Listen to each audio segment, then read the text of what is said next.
Vote 2018, it's 4 o'clock this fine morning, and as we continue to bring you coverage of the local elections, the latest that we are hearing is that the Liberal Democrats have taken Richmond. We don't have the detail of that just yet, but let's just bring you the state of the parties without the Kingston-on-Thames result included within. Oh, and as you can see, the Liberal Democrats really are doing well. They're net gain 4 at the moment. Councils that are actually in control of 213 seats. Of course, those, as to be expected at this stage in the electoral cycle, the Labour Party started the night with the most seats, and they still possess the most seats, although a slight drop in terms of those numbers to 743, and the Conservatives. Biggest net gain so far this evening. That may very well balance out as we get a few more results over the next couple of hours. But let's try and have a look at some of those results. With Derby first, I mean, that was one we brought you just before the end of the last hour. And it's a significant one. As you can see, Labour losing their majority there. The Conservatives picking up 3 seats, and Labour losing 3 seats. Let's turn our attention to Plymouth, which again was a bit of a target for the Labour Party this time. That has proved to be a gain for the the Labour Party from the Conservatives. The Labour Party nudging themselves up to 31 with an addition of 4 seats to the local MP, Johnny Mercer, suggesting that the reason that the Conservatives have lost control there is their policy on defence. Let's take a look at Trafford now. And again, an interesting result to dwell on. There it's the Conservatives that have lost overall control. Labour Party, the biggest gains there, 4 up. The Conservatives dropping 5 seats. Now, Dudley was one we always were going to have an eye on this evening. There was a little bit of confusion as to what was going on there. We were hearing from the Conservatives that they believed that they would be in overall control. Technically, it's no overall control because they're neck and neck on 35, the 2 main parties, but they do feel that they will have the support of an additional seat, which will give them that majority in Dudley. And finally, let's take a look at Peterborough, shall we? And again, another Conservative gain from no overall control. Not huge gains, as you can see. Net, the Conservatives up 1, Labour dropping 1.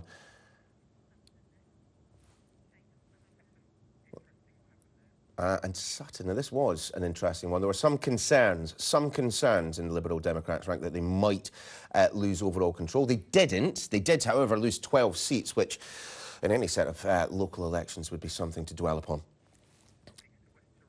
And, of course, there was that by-election to Westminster in West Tyrone, Sinn Féin winning there with 16,346 votes. DUP in second place, 8,390. SDLP just a bit over 6,000 votes. UUP just a little under 3,000. And the Alliance way back there on 1,130. Something of a focus on what's been happening in and around London this evening. My colleague Tom McLeod is at the Kensington and Chelsea count. How are things looking then, and things looking slightly further afield? We had thought we would have perhaps some London declarations by this point, but sounds like there have been a few recounts.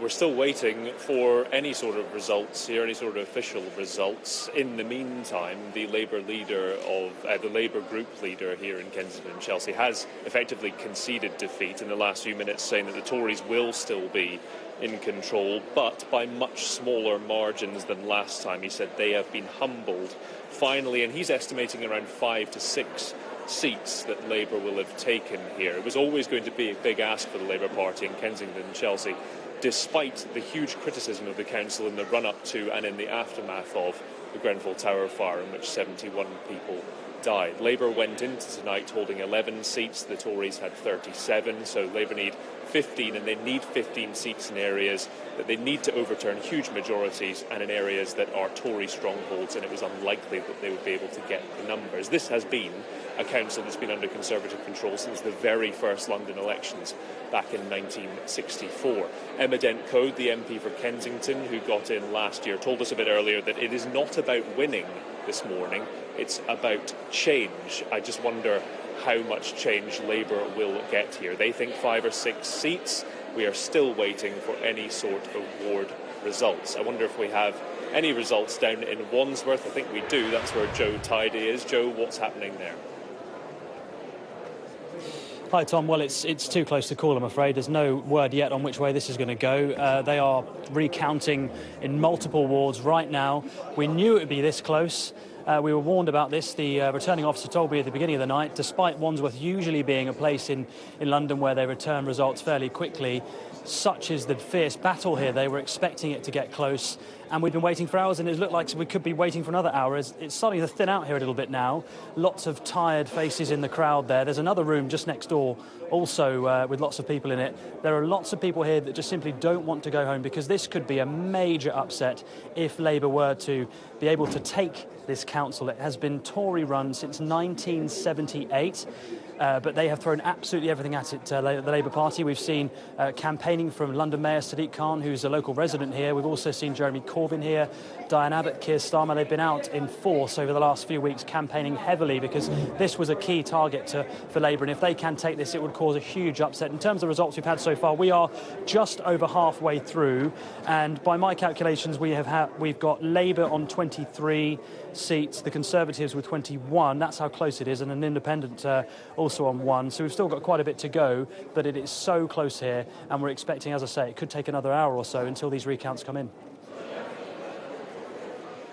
OK, Joe, thanks for now. Desperate for some seats here at Kensington and Chelsea. I can bring you some breaking news. We're hearing that Hillingdon in London, Hillingdon Council, has been held by the Conservatives. There was talk about whether Heathrow expansion would be a big enough issue for that to change hands or even get some Labour gains, but Hillingdon has been retained in terms of overall control by the Conservatives. We've got some action here, so I will hand over to John Craig, who's at Westminster. Well, it's turning out to be a night of relief and disappointment for the two big parties. Relief here, the Conservatives, and across London, really, because we've just heard that Hillingdon result. Relief for the Tories that their citadels, their strongholds, their jewels in the local government crown, whatever cliche you choose to name, they have not fallen to Labour. Disappointment for Labour that they have not made more gains here. We are just about to get a result from West End ward here. Up to now, Labour have had precious few gains so far. Now, they had a very good result in Maida Vale. They've got all 3 councillors there. They only had 1 before. They picked up 1 also in Bayswater. But there'll be disappointment here that they've not done better. And councillors here are claiming that in Wandsworth there's going to be relief there too for the Conservatives. So it might be a night of might-have-beens, if you like. Here, early on, we heard from Mark Field, the MP for Cities of London and Westminster, that the Conservatives held on. Conservatives were talking about the numbers here on the council changing from 45 to Conservatives, 15 Labour, to perhaps high 30s, about 40 Conservatives, perhaps 20 Labour, but we're not quite sure yet if Labour have made enough gains for that. We spoke to Karen Buck, who's the MP for Westminster North. She was talking about a swing of, I think she said roughly about 1.5% across London. Well, that's not a great swing, and well, there may well be a bit of an inquest in the London Labour Party about these elections, if, as it appears, they failed to make the spectacular gains they were hoping for. Sadiq Khan appears to have cut a fairly forlorn figure this morning. In Wandsworth in particular, his photo was on every leaflet. He played a big part in the campaign, and his stardust doesn't appear to have rubbed off on the Labour councillors enough for them to make the gains that they hoped for. So, some gains here, but not very many. Back to you, Tom. Thanks very much, John. We're keeping a close eye as well on Barnet Council. Tom Rayner's up there for some results trickling in from that one. Labour taking all 3 available seats in the Underhill ward. We are expecting more over the next few minutes, and that's one that's under no overall control, and Labour were targeting it heavily up there in Barnet, so we'll wait to hear more from there. There is, it looks like, here at Kensington and Chelsea, something about to happen in terms of results coming in, so when they do, I'll let you know about it. Thanks, Tom. I just wonder if we can return to and just think again about what happened in northeast Lincolnshire. Now, we were reporting a moment ago, of course, that remained no overall control. But when you dig down into the figures, it's quite an interesting one. The Conservative Party gaining 7 seats from UKIP, and in the process, just 1 seat behind Labour, who remain the largest party there. Conservatives have never actually had as many as 18 seats on that particular council. A result elsewhere, which we don't have the graphic for, but the Conservative hold that you can see, or you were seeing just a moment ago, in Hillingdon. That an interesting one. Boris Johnson, John McDonnell's kind of council. That was, though, one of those areas of London which voted at 56% to leave, which may well have played a part in the Conservative hold there. But some interesting results in the past few minutes regarding the Liberal Democrats. I wonder if we can speak to our election analyst, Michael Thrasher, about those. Can we start, Michael, with the result in Richmond? And that's a good one for the Liberal Democrats, gaining from the Conservatives. It was a target, though, wasn't it? But we did think that Kingston-on-Thames would have been the one that they might get. Richmond-on-Thames might be the one that they might just miss out on. No, but it creates the Liberal Democrat headlines now, doesn't it? The success in southwest London. It's 3 councils all grouped together, Kingston, Richmond, and they've held on to Sutton, albeit in Sutton they lost seats to the Conservatives, but not enough to lose their overall majority. And so for the Liberal Democrats now, that will be the headlines that they will take from these local elections. But I think also there is an underlying story here across London which may well impact upon Labour's ability to win as many seats and perhaps councils as they might have hoped for in London. That if people who voted to remain start, instead of voting Labour in London, they instead support the Liberal Democrats, then Labour's strategy of making inroads into Labour councils and increasing the number of Labour councillors really will be compromised by the performance of the Liberal Democrats. And I think that will be a critical aspect of the whole election outcome. Michael, just in terms of what we've seen thus far, and there are a few counts that we actually thought we might have had a result from by this stage in the evening. I mean, are we at a point of being able to say, do you know what, this does look like a bad night for Labour? I wouldn't go that far just yet. It's certainly not a good night for Labour, although we saw initially, didn't we, that the number of net gains being made by the Conservatives was quite large. And that's come down now. And as more London boroughs come in, then we would normally have expected Labour to increase. However, as you pointed out earlier, in Hillingdon, which is one of the councils that perhaps we might have put in the frame as the Tories losing control, they haven't done there. We also saw in Kingston upon Hull, where Labour have lost 9 seats to the Liberal Democrats. Again, further proof that in some of the areas where the Liberal Democrats used to be strong, they're making a recovery. And again, it's the efforts of local party organisations that really help to explain that. Winchester, which we're just seeing at the bottom of our screen, is a Conservative hold. By 1 seat, though, however. I mean, when you're looking at Winchester there, the Liberal Democrats up to, the Conservatives down to. I mean, there are an awful lot very, very close results this evening. Yes, there are. And we saw, of course, in Dudley earlier on, that sometimes, whether the council is won or there's no overall control is really by extremely fine margins. And I think we've seen already tonight some wards where the votes have been tied. And in those cases, of course, the seat is awarded to some candidate on the basis of the toss of a coin or drawing lots from a hat or whatever it happens to be. But yes, certainly some councils are very finely pitched in terms of Amber Valley was another one which Labour might have expected to win, but the Conservatives held on there too. Michael, many thanks indeed.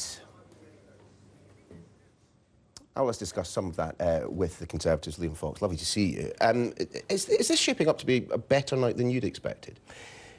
It's at the higher end of what we might have expected. It's certainly a poor night in terms of the Labour Party, particularly outside London. If you look at results like Derby, where we've seen, compared to 4 years ago, the Conservative vote rise by 15%, but the Labour vote actually drop back in Derby by 5%, which is quite a lot for a party that's trying to come from opposition. When we had been 8 years into the Labour government, Labour had lost 4,000 seats, so we would have expected Labour to have done much better. Of course, we're still, with the rider to that is we're waiting to see what happens in London, but we've seen in places like Hillingdon already that we were actually making ground against Labour. Yeah, still, it's not exactly good news that in places like Richmond, Winchester, you're losing seats to the Liberal Democrats. We took 9 seats from the Liberal Democrats in Sutton, just next door. So the pattern across London so far is mixed. We can't see what that is. What is clear is that it looks like at the moment there's a small swing to Labour in London and there's a small swing from Labour to the Conservatives outside London. People may not find that particularly exceptional, except that at this point in the electoral cycle, there will be a lot of Labour activists outside London wondering whether Jeremy Corbyn's leadership is too London-centric and is causing Labour to lose ground elsewhere. Still, we still haven't yet had that result in Barnet pictures that we're looking at the moment. I mean, there's still the possibility that you could get a properly bloody nose there. And down in Wandsworth, look, it may well be the case that anyone who was claiming from a Labour perspective that was going to be a majority-controlled Labour council at the end of the night, that was a bit wide of the mark. But in Wandsworth, 5, 6, 7 seats taken from the Conservatives, that's unbelievable from Labour. Well, Labour were, of course, telling us that they were going to sweep London. And that's rolled back a lot in the last few days, and particularly tonight.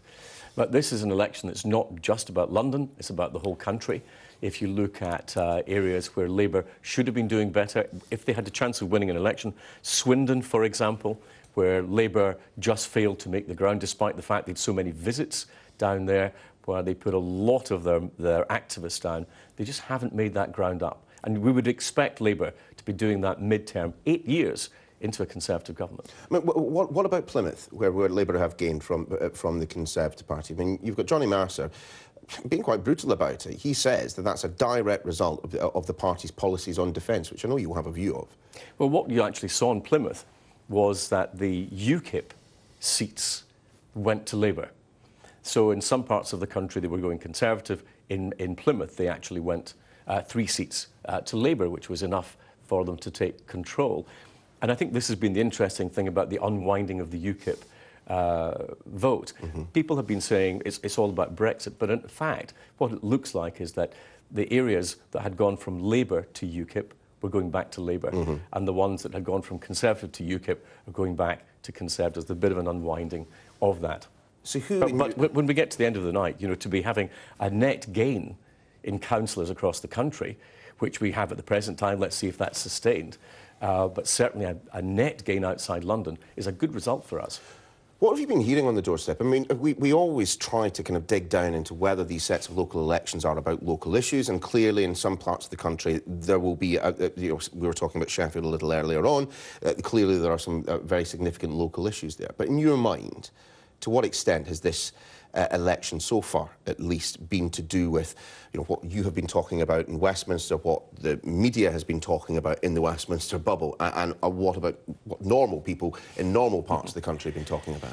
It always comes as a bit of a disappointment to politicians that voters will make the decisions on what they think are the important issues and not what politicians think are the important issues. What I found on the doorstep this time was that mostly it was about local issues. And people don't think that Jean-Claude Juncker is going to be emptying their bins, so they're not that worried about those big issues in this.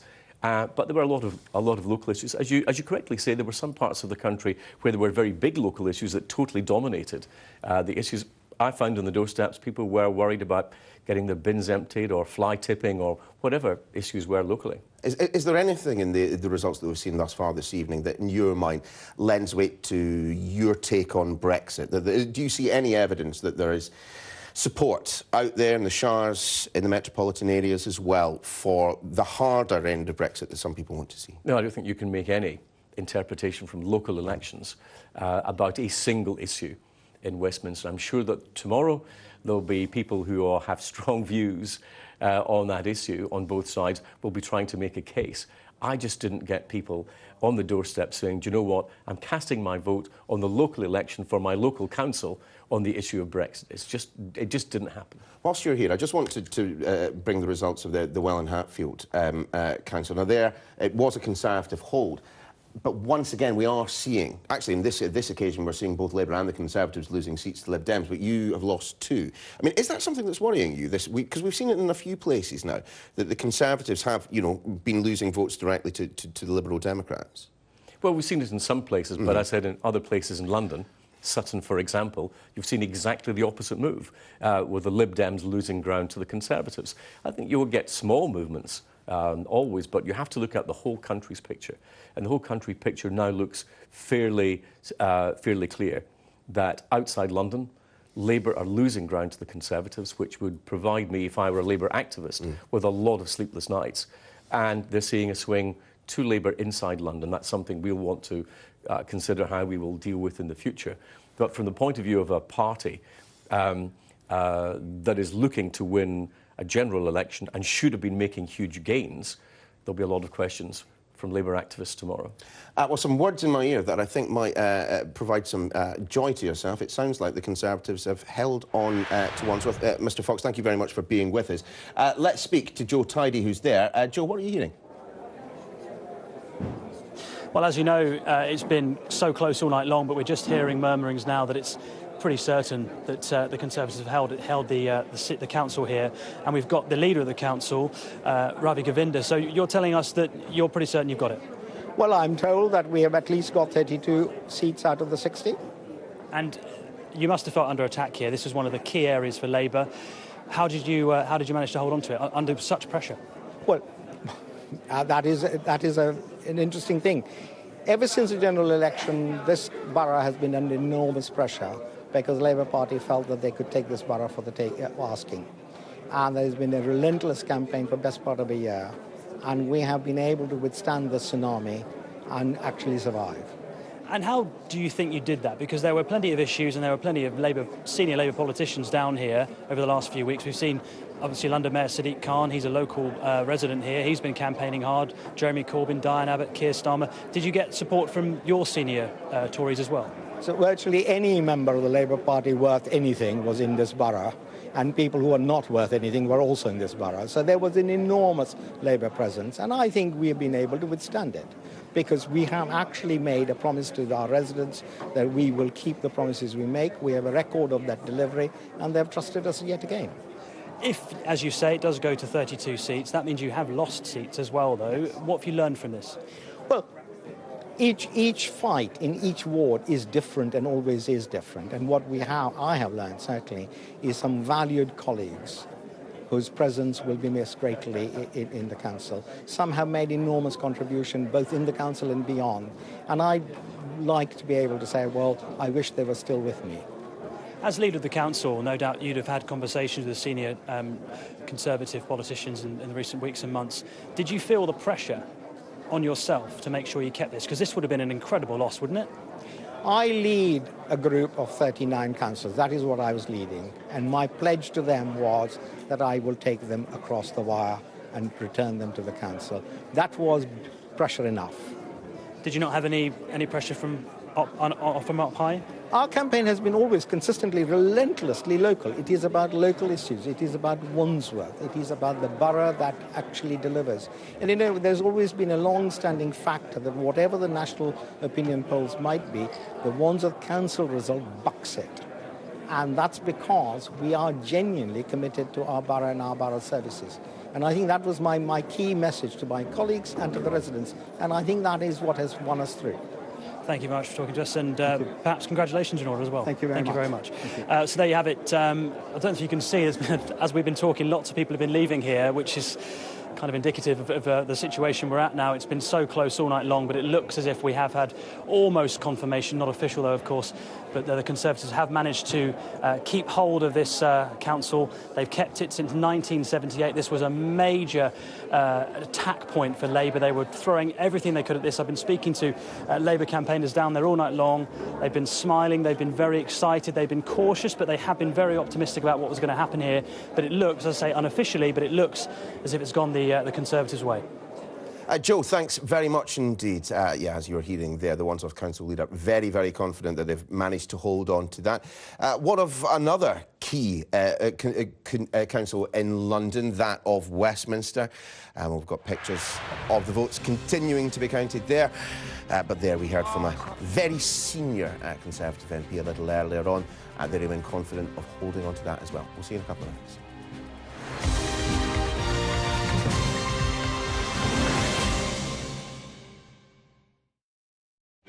Best of British. No, not these two. Aldi's sizzling bank holiday weekend barbecue favourites, like mouth-watering Aberdeen Angus sizzle steaks, delicious summer sausages, and succulent 100% British lamb quarter-pounders.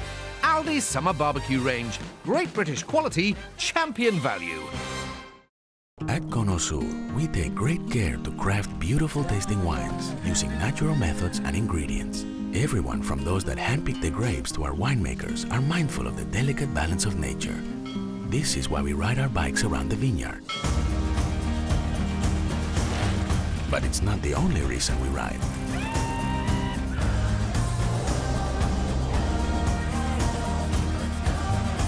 Conosur Bicicleta, crafted with care. At Carpetright this bank holiday weekend, there's up to 50% off a choice of floors and beds, plus an extra 10% off your carpet order. Ends Tuesday, 8 p.m. Mayday! Mayday! You'll have to be quick to save in the £20 million Mayday sale at SCS. This bank holiday weekend, the Anya sofa's just $299. Save on this sofa, now just $479, but not for long. This carpet's amazing value, now $4.99 a square metre. Plus, buy any carpet and SCS will pay for your fitting. Mayday! Mayday! Hurry! These savings must end soon in the £20 million Mayday sale at SCS. The world out there is marked by survival. By a kind who refuses to die. Shouldn't we too try to survive?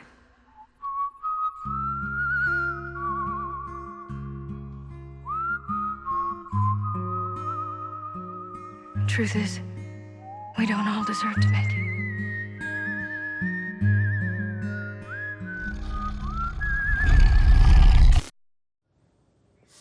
Welcome back to Vote 2018. Some interesting results coming in over the past half an hour or so.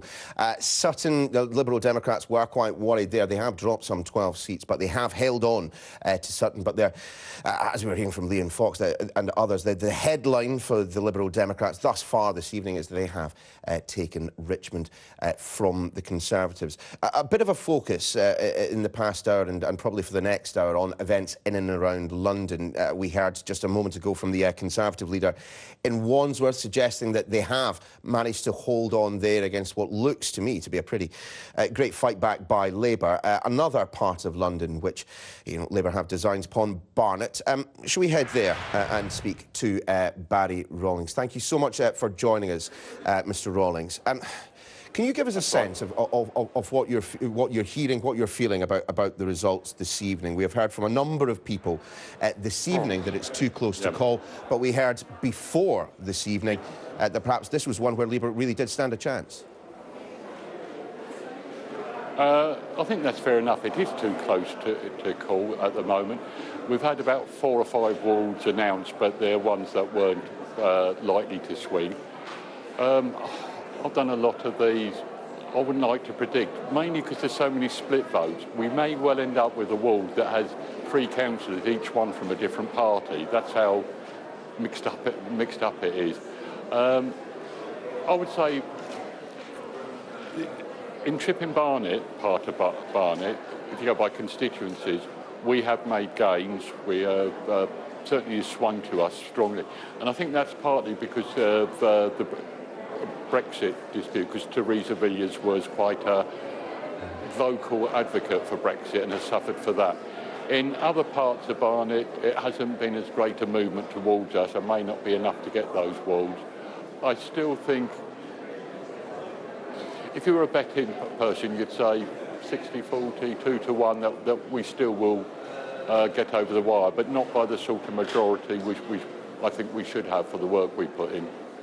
I mean, you mentioned the national issues, of course. Brexit is clearly one of those. Yeah. But is your assessment that perhaps you haven't moved as far forward as you might in Barnet because, you know, there are wards with a sizable Jewish population and Labour, let's be fair, has had its issues with anti-Semitism? I wouldn't argue with that. Anti-Semitism certainly has had an effect, but it's had that effect round here probably 2 years ago when Ken Livingstone wasn't dealt with properly at the time. What we have done as Barnet Labour, we have been as representative of the community as we can. So we went into this election with 11 of our 63 candidates were Jews, including a senior rabbi. I'm not sure how many other rabbis are standing for Labour around Britain.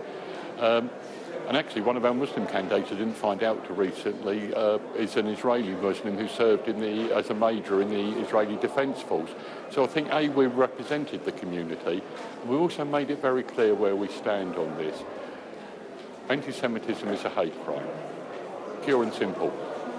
During the election period, there was the Punish a Muslim Day. So as Barnet Labour, we organised a meeting with local imams. Some rabbis came along as well, a lot of our candidates, and we said, we're standing alongside you because Islamophobia is a hate crime. You need to do the same with anti-Semitism. It's a matter of principle. It's not about votes or election. It's a moral position that we in Barnet Labour will stand alongside our Jewish brothers and sisters, whether we win, lose or no overall control. Some things are too important just to be measured in votes. Indeed, Mr. Rawlings, indeed. But a little detail that I've just been hearing.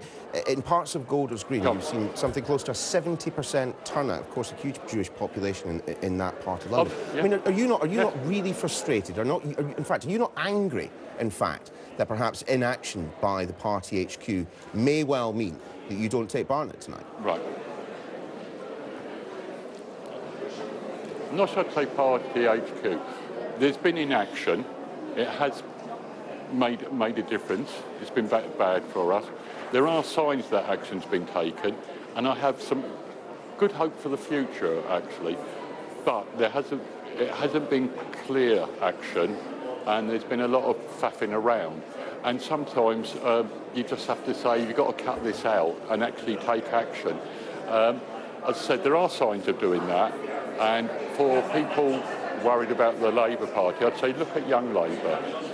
London Young Labour voted in as their chair somebody who Miriam Mirwich who said, I'm Jewish. Unfortunately, Mr. Rawlings, Young Labour aren't in control of the Labour Party at the moment, are they? No. When you say Labour HQ, there's two or three things there. There's obviously the officials who work for Labour, and we've had nothing but good support from them and know their position. You've got the leadership, if you like, you've got the political leadership, the NEC, and the NEC is a collective, and it hasn't done its job properly. It is now looking as though it is doing its job properly. It is beginning to take action. It is beginning to install some of the Chakrabarti report. To me, it is late. We have suffered for it. But we will continue. I mean, I can only speak on behalf of Barnet Labour. We know where we stand. We stand in the right place alongside our Jewish brothers and sisters, and we will continue to fight anti-Semitism. And if anything, we're an example. We should be seen as an example to the National Labour Party on how you work with communities. And as I say, I invite the NEC, Jeremy Corbyn, whoever, to come down to Labour and talk to us about how we work with the community, not just the Jewish communities, all communities. Of course, but I just wonder if we can compare and contrast just for a second. We've had another result elsewhere in London. Go on in. Yeah. Obviously a different demographic, but Hammersmith is a Labour hold. Yeah. They are up 9 seats in Hammersmith and Fulham. And guess what? The Conservatives have lost 9. So in parts of London where perhaps the issues that we've just been discussing aren't as much of an issue, the Labour Party has done well. No. Again, I return to the point. I mean, obviously, as you say, you can only speak for your part of the Labour Party there. Yeah. But it must be more than frustrating that people who have been lifelong Labour supporters in your part of the world no longer want to support the party at a local election of all things. Indeed, some of them have left the party, no doubt, forever. They have, yes. Hopefully not forever. I think there's a lot of work that needs to be done. It's a long road to win back the trust of the Druish community. I think we are further along that path than the National Labour Party, which is why I think they can learn from us. Is it frustrating? Yeah, I won't lie to you. I look around Barnet and it deserves to have a Labour council. Not only is it a poor Conservative council, which you can say is scoring points, but we've got a vision for a borough that doesn't mean leasing it out to outsourcing companies.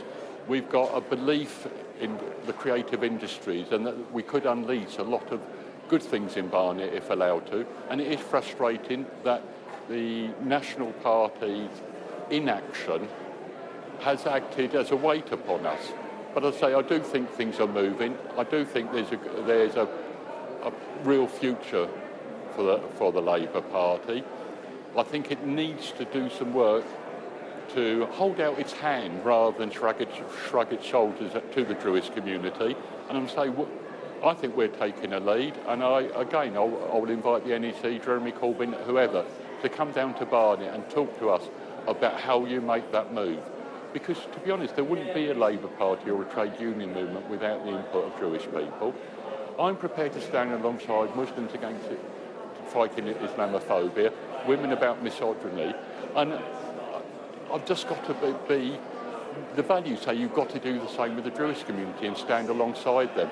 And it's frustrating that not everybody at national level sees that comparison. So, Mr. yeah, Rawlings, you're right, it's frustrating. Indeed. I'm sorry, Mr. Rawlings, we are going to have to leave it there, but thank you very much, and hopefully we will get a result there in the not too distant future. I hope so as well, Neil. I hope so. Thank you very much. It's the honesty you get from some politicians that you don't get from others. Just a couple of results just to kind of mention to you. As you can see at the bottom of your screen there, Labour holding on to Wakefield, the Tories holding on to Basingstoke and Dean. And here the result, actually Labour just losing a seat. Conservatives picking up 4, and of course once again the UKIP vote going. And there is the Basingstoke result, both the big parties picking up a seat in Basingstoke and Dean.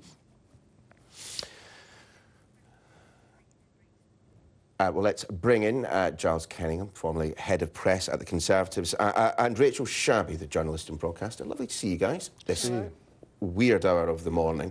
And actually, some of the results are quite weird. And Rachel, I just want to maybe start with you. I kind of landed myself in a little bit of hot water at the weekend when I suggested that perhaps Jeremy Corbyn hadn't as quickly as Mr McDonnell picked up on, anti-Semitism being a problem within the ranks. But perhaps that's not actually the issue. It's not that they haven't recognised that it's a problem. It's that they haven't done anything about it. And Barnet, surely, of all places, this morning, they had huge hopes for taking that. I mean, as we're hearing from Mr Rawlings there, people are not just, saying I'm not going to vote Labour, but are tearing up their membership cards. I mean, it's pretty damning. I think that the Labour leadership has also admitted that they have been too slow to respond to this issue of anti-Semitism, and I think that they have in recent weeks really stepped up in that regard. So, yeah, I think that's a fair charge to say that they have been too slow to respond, and I'm sure for the local councillors, Labour councillors in Barnet, that has been frustrating, especially when those local councillors do have a good relationship with the local community and they have credibility over this particular issue as well. So, yeah, I'm sure that is frustrating, but I also do see that the Labour Party is now stepping up in that regard. It is speeding up the process of dealing with those issues as they arise in the party. So hopefully that will trickle through into future elections. I mean, Giles, it's certainly not the case that Labour have done badly around London. When you look at the result in Hammersmith, we get a Labour hold, but they've gained 9 seats from the Conservatives. So clearly there are parts of London in which some of the issues which have, you know, preoccupied people in Westminster haven't resonated at the same time. But I mean, I've got a quote here from John McDonnell: "We're on the edge of a significant victory. I think we can take Hillingdon." And of course, you know, Hillingdon, Conservative hold, in fact, they lost seats to the Tories. Yeah, you haven't seen a clean sweep in London. You know, they haven't got Wandsworth. And, you know, Sadiq Khan was cock-a-hoop. He was very, very confident that they were going to take London by storm. You think if they can't do well in London, which is a Labour city, that doesn't bode well. And I think the other significant thing... Yeah, but you say not done well. But in Wandsworth, the Labour Party have done well. They've just not done the absolutely unimaginable. I mean, look at the context. We're 8 years into incumbent government. You've got the backdrop of cuts. You've got the backdrop of austerity. You've got the lowest council tax in the country. Yeah, but Labour aren't making consistent gains across the country. You know, Rawlings and Thrasher was saying 200 gains, Tories down 75. I think at the moment, Tories are actually net gains up. And in those key bellwether seats of Peterborough, Dudley, they're not making those inroads, and that's got to be a cause for concern. Well, let's actually just bring up the state of the parties currently and just reflect on that just for a second. Actually, as you say, we've got a long way to go, you know, this morning, and there are plenty of local authorities that won't be counting until, you know, well into Friday. But if we look at it at the moment, the Conservatives, the net winners as things stand, Labour, you know, at level pegging but having dropped overall control of one council. I mean, actually, Rachel, I mean, I wonder if you want to dwell on the Lib Dems, who really do seem to be having a really good night, taking back Richmond, holding on to Sutton. Yeah, well, I think what we're seeing with the Lib Dem vote in those areas is they are picking up areas where there is discontent or concern around Brexit, and they do have quite a good ground game locally over these issues. But I think overall what we're seeing, you know, when you look at that chart just there, I mean, there's a very clear sort of line from UKIP leading to the Conservatives. It seems that the Conservatives, where they have picked up votes, it has come from UKIP, and that's what's been interesting when you compare that to the general election. Labour was actually able to peel off some of those UKIP voters to it. It gained UKIP voters, and that was credited to the party's left-wing policies, such as raising the minimum wage, renationalisation of utilities and railways, and higher taxations for higher earners. And those issues did not play in the local election. The economy was not an amplified factor in these elections, and certainly it hasn't really been headline news in the last weeks and months, when we've had headlines dominated by other stories, quite often international stories. So I think that is reflecting perhaps a little bit of that Labour wasn't able to gain UKIP voters in the way that it did start to do in the general election last year. We haven't got the detail of it yet, but we have heard from our own sources, not just the Conservative leader there who suggested they had held on to Wandsworth. Well, they have held on to Wandsworth. Charles, you're not telling me that there were people at CCHQ who were genuinely concerned about losing overall control there? I think they were. I think, you know, it's that big flagship council for the Tories, and, you know, it would have been hugely significant. So that was on the basis then of what they stood to lose rather than the chances of them losing. I think the issue for the Conservatives is you've seen momentum have a huge impact across the country. You've got those boots on the ground, and I thought that was going to be a big problem for the party. Now, I know it's still early days, but you've not seen them making those inroads from having those activists on the ground. So I think they'll be very, very pleased with how it's going so far, but, you know, it is still early days.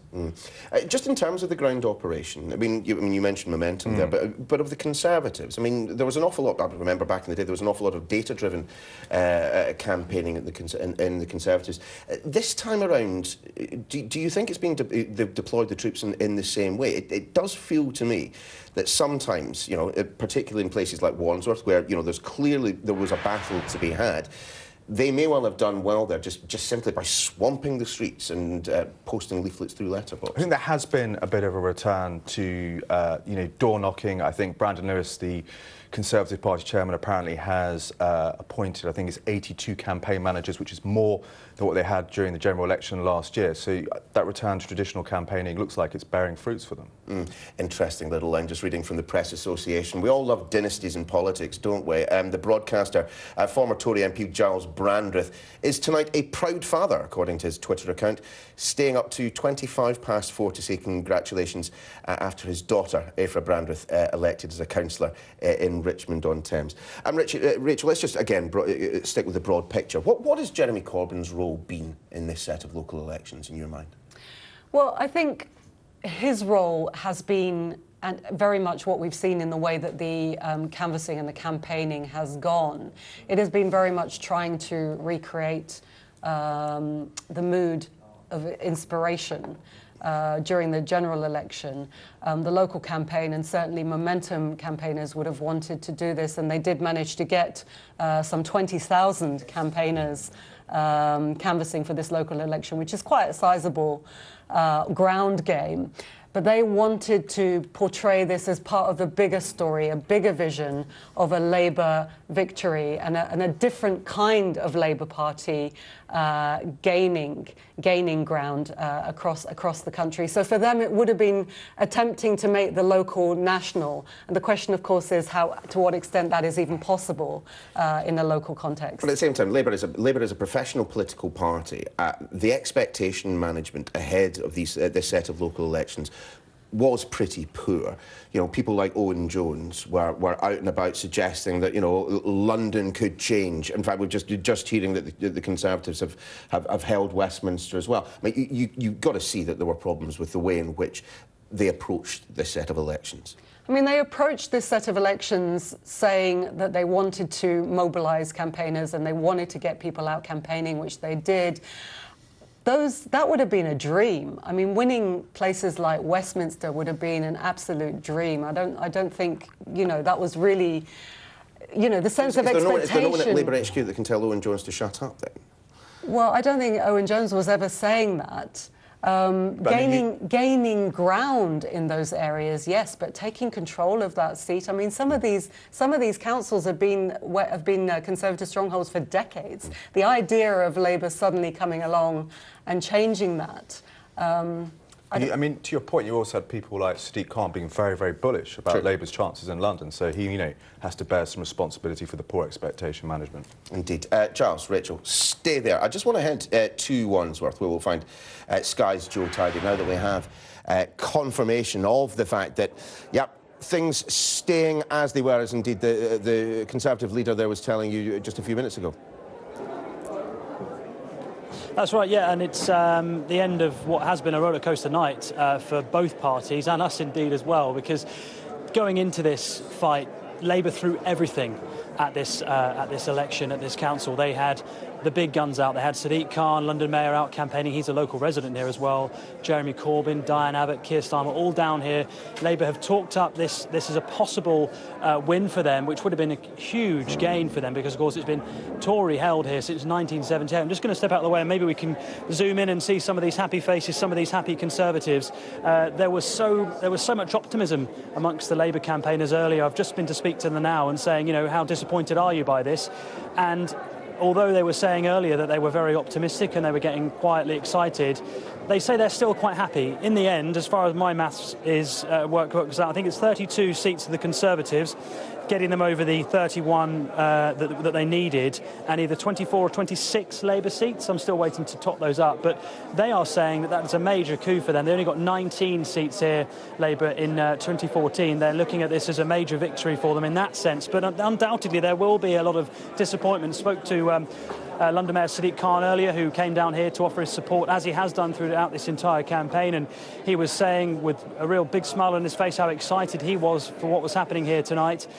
He was saying that he's never known this council since he's been a boy being anything except Tory run, and I think there was a lot of excitement and there will be disappointment among the Labour Party, because this was one of their key areas. They've talked this up as being a possible switch. They said they want to turn London red at one stage, and now, as you can see, lots of people here, lots of Conservatives very happy with the situation. In the end, they say it didn't come down to any Brexit issue, was, of course, that wasn't one of the issues here. 75% of the people in this area voted to remain in the European Union. There was a feeling that some of those people could perhaps float to the Labour Party. That simply hasn't happened. According to the people I've spoken to, the Conservatives, it's simply been about the bins more than Brexit.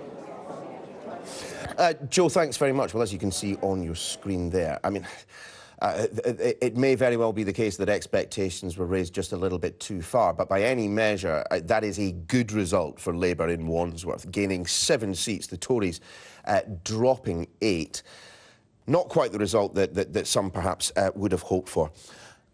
Let's move away from Wandsworth just for a moment, back to our studios here in Westminster to speak to Jonathan Bartley, the co-leader of the Green Party. Lovely to see you. How are you guys doing at the moment? Actually, I'm just having a quick glance at the screens. It's looking to be a pretty decent night, up 3.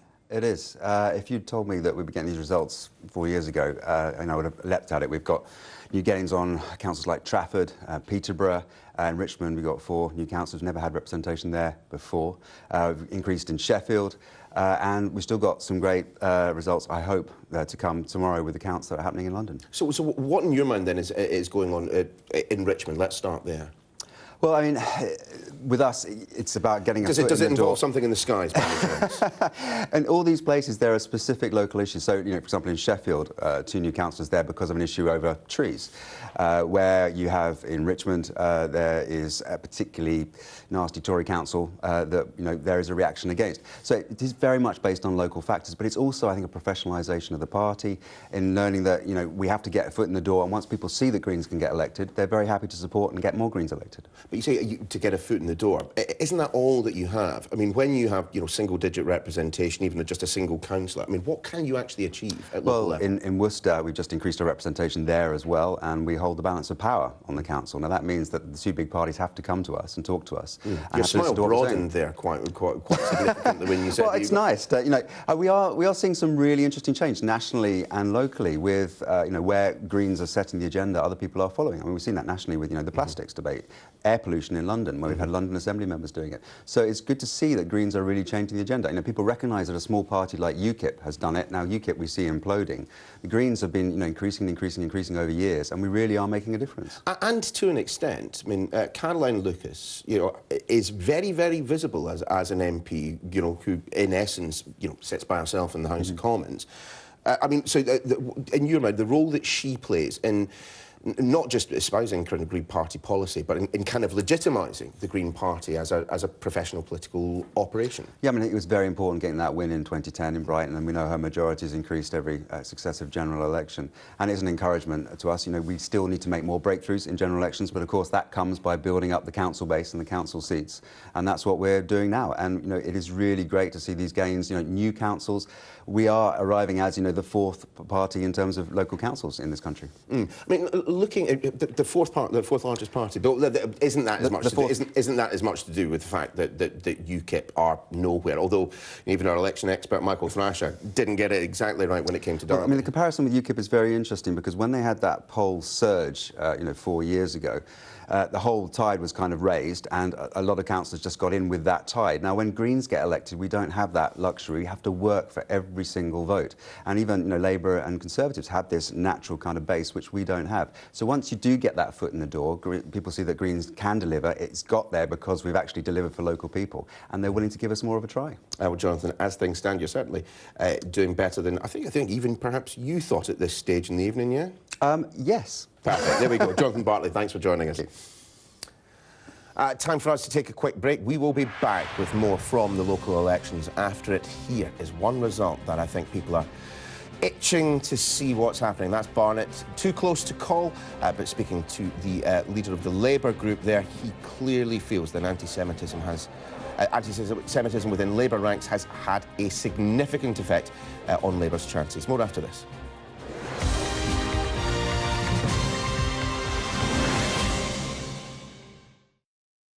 Mayday! Mayday! You'll have to be quick to save in the £20 million Mayday sale at SCS. This bank holiday weekend, the Anya sofa's just $299. Save on this sofa, now just $479, but not for long. This carpet's amazing value, now $4.99 a square metre. Plus, buy any carpet and SCS will pay for your fitting. Mayday! Mayday! Hurry! These savings must end soon in the £20 million Mayday sale at SCS. Get your fingers in more pies with Lottoland by betting on loads of different lotteries from around the world. Visit lottoland.co.uk now.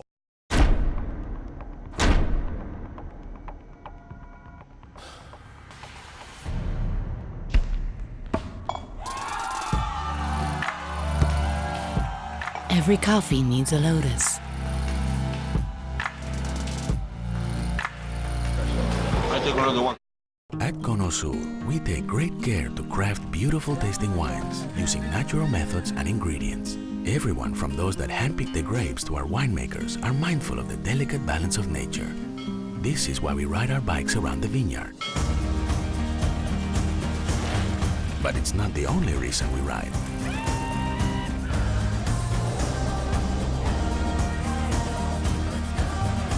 Conosur Bicicleta, crafted with care. Armed robbery in progress. Team are en route.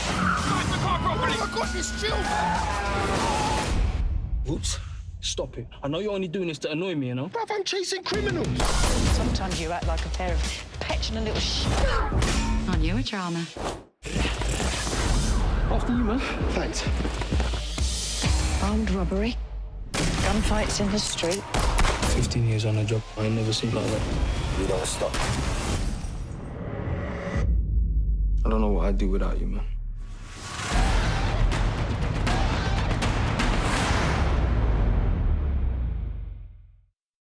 Five murders. Try to find me, and you are dead. What will you do with your life? I wonder.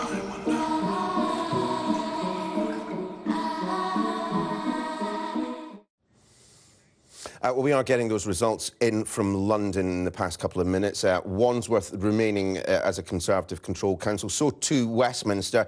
Let's head there and speak to Sky's chief political correspondent, John Craig. John, bring us up to date with the latest. It was always a tall order, the suggestion that Labour might be able to take control of this one. I can bring you the final result now, Neil. It was 45-15. It is now 41-19. So it's only 4 gains for Labour. They were very cheered by when they got some early gains. For example, they got a clean sweep in Maida Vale, but they've only made 4 gains in total. So just to confirm, the numbers are Conservative 41, Labour 19 here. So as Mark Field was telling us, seems like many hours ago, the Conservatives have regained control. A few final results just being declared here, but it is 41-19. I hope to be talking to the leader of the council. That is Emily Aitken, who is being quite critical just now about some of the tactics used by Labour and momentum during this campaign. And so we hope to hear from her very, very shortly. Hope you'll come back to us. We will indeed, John, of course we will. Just a little bit of detail to bring you elsewhere in London. Labour have held the Southwark Council. They've gained in the process 2 seats from the Conservatives, which means that the Conservatives now have no seats on Southwark Council for the first time. The Liberal Democrats remaining static at 11. So we are getting a better idea of the picture around London. Westminster a Conservative hold, Wandsworth a Conservative hold. As things stand, it's the Conservatives who are winning, but the Liberal Democrats also making some significant gains.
It's 5 o'clock. You're watching Vote 20.